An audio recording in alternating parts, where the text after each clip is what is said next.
Oh, c'est sick, ça. On est devant la troisième plus vieille église de Rimouski. Le bâtiment de 1824 abrite depuis maintenant 50 ans le musée de Rimouski. Et il a besoin de rénovation majeure. Guillaume Leclerc a accepté de me montrer tout ce qui est à faire. Ça va?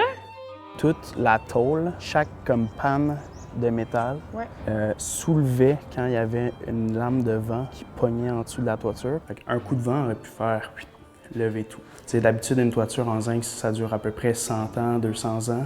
Puis là, ben, elle est considérée finie. Tu as des cernes d'humidité là, vraiment apparents. En plus de l'ensemble de la toiture à refaire, une dizaine de fenêtres doivent être remplacées.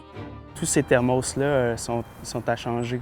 C'est ça qu'on voit ici, là, non? Oui, exactement. Le musée a un budget d'exploitation d'un peu plus d'1 million de dollars, dont le quart va directement à l'entretien du bâtiment. C'est beaucoup d'argent pour une petite organisation à but non lucratif qui, depuis des années, peine à tenir sa tête hors de l'eau.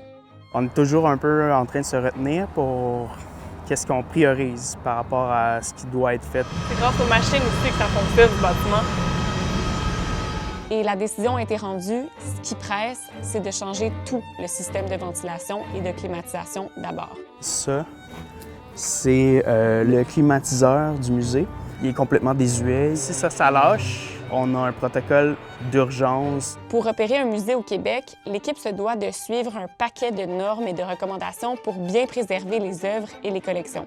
Le taux d'humidité et la température, entre autres choses, doivent être contrôlés en tout temps.